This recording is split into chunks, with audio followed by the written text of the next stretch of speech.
The Y, भूतिया घड़ी, अंधेरी रात, तेज हवाओं की आवाज और एक पुरानी हवेली। हवेली के अंदर एक महिला, राधा, एक लंबी पेंडुलम घड़ी लेकर आती है। घड़ी की टिक टिक की आवाज हवेली के सन्नाटे को और भी डरावना बना देती है। राधा ने हाल ही में यह घड़ी एक पुरानी दुकान से खरीदी थी। घड़ी बहुत ही सुंदर थी, लेकिन उसमें कुछ अजीब था। घड़ी की सुइयां रात के 12 बजे पर रुक जाती थीं। राधा ने इसे एक संयोग समझा और ध्यान नहीं दिया। रात के 12 बजे घड़ी की सुइयां अचानक रुक जाती है। राधा को एक ठंडी हवा का झोंका महसूस होता है। वह घड़ी की ओर देखती है और उसे लगता है कि घड़ी के अंदर कोई छाया हिल रही है। अगली रात राधा को अजीब आवाजें सुनाई देती है। वह घड़ी के पास जाती है और देखती है कि घड़ी की सुइयां फिर से 12 बजे पर रुक गई है।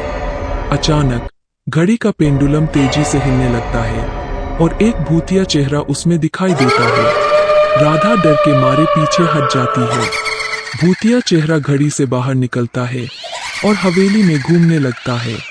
राधा को समझ नहीं आता कि वह क्या करे। वह अपने पति राजेश को बुलाती है, लेकिन वह भी इस भूतिया घटना को देखकर हैरान रह जाता है। राजेश और राधा मिलकर घड़ी को नष्ट करने का प्रयास करते हैं, लेकिन घड़ी और भी भयानक हो जाती है। भूतिया आत्मा अब पूरी हवेली में फैल चुकी है और हर कोने में डर का माहौल बना देती है। राधा और राजेश को एक पुरानी किताब मिलती है, जिसमें लिखा होता है कि इस घड़ी को नष्ट करने का एक ही तरीका है, इसे उसी दुकान में वापस ले जाना जहां से इसे खरीदा गया था। लेकिन दुकान अब बंद हो चुकी है और वहां जाने का रास्ता भी खतरनाक है। राधा और राजेश किसी तरह उस दुकान तक पहुंचते हैं।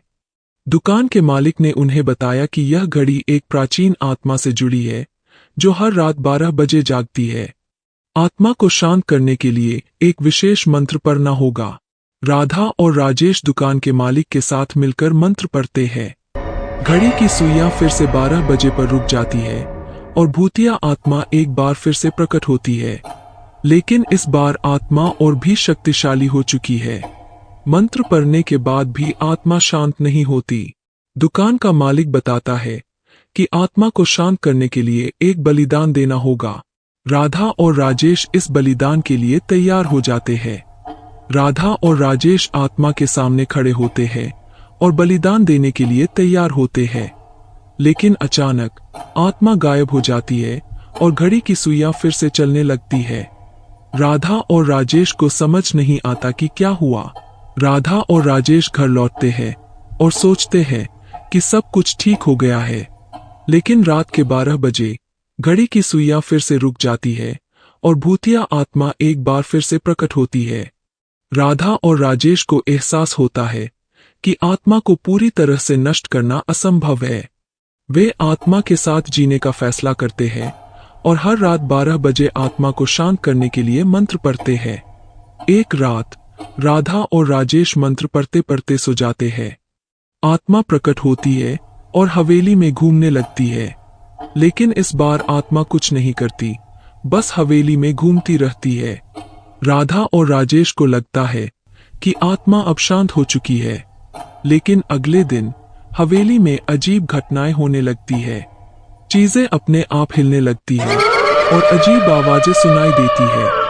राधा और राजेश को समझ नहीं आता कि क्या हो रहा है। वे सोचते हैं कि आत्मा अब भी हवेली में है और उन्हें हमेशा के लिए परेशान करती रहेगी।